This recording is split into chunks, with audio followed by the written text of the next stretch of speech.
Part A asks us to write a system of equations to represent the number of times Justin studied advanced algebra and English in the month of January. So the first equation that we're going to write is going to have to do with the time.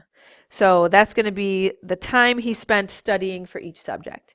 It is important to notice that it gives us the time he spends studying each, like that he spends 45 minutes at a time studying for advanced algebra and 30 minutes at a time. And then it tells us the total number of times studying in hours.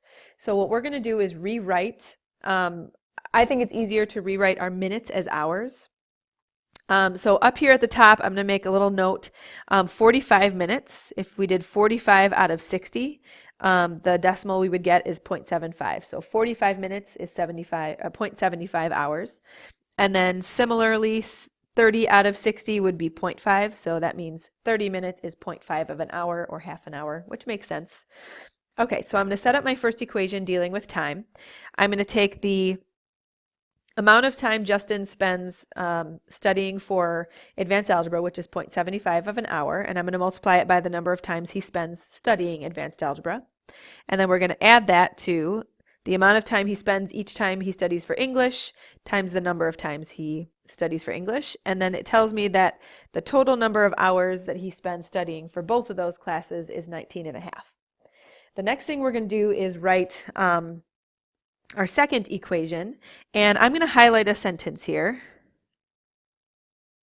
This sentence is going to tell us our second equation. So the second equation, what I like to do is kind of put in my variables. So it says the number of times he studies for English, so that would be my y, is, and then is in math always means equals, 1 less than half the number of times he studied for advanced algebra, which I know is my x. All right, now this less than business is kind of tricky. If I say that my age is 1 less than 36, I wouldn't do 1 minus 36 to get my age. I would do 36 minus 1. So whenever you see less than, it flips the order of the numbers we're talking about. So it says the number of times he studies for English is 1 less than, so I know I'm going to do something minus 1 because I'm flipping the order. And then it says half the number of times he studied for algebra, so that would be half times our x value. So this right here is my system of equations, so that's my answer to part A. Now to answer part B, we actually have to solve it. Because my pink equation is already solved for y, I'm thinking substitution is probably the way to go. One thing that I like to do though, and we did this when we talked about elimination, we talked about it with fractions though. I think it might make our lives easier if we clear out these decimals. And the way that we're going to be able to do that is by multiplying by 100. The reason we have to do 100 is because if you look at my decimals, the decimal that has the most numbers after the decimal place is this 0.75 right here. So in order to move the decimal 2 times to the right, I need to multiply it by 100. That's going to move it 2 times to the right.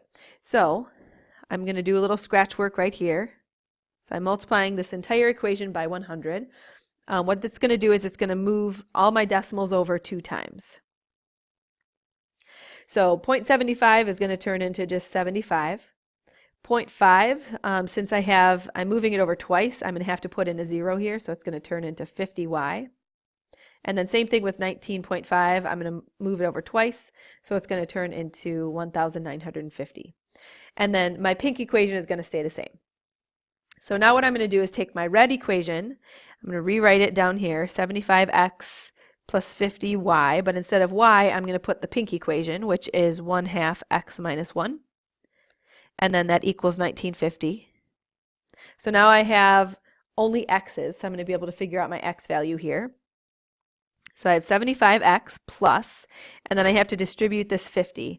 Half of 50 is 25, so I have 25x, and then 50 times -1 is -50, and that gives me 1950 still. These two are like terms. If I add them together, I get 100. And then I'm going to add 50 to both sides, and I'm going to come up here.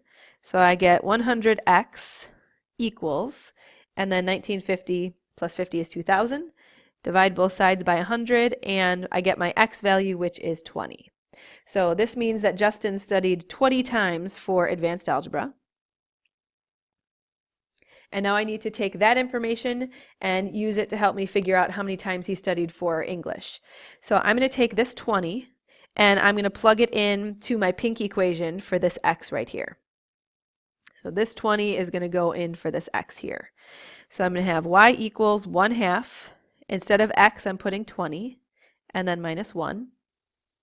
Half of 20 is 10, and 10 minus 1 is 9. So this means that Justin studied 9 times for English.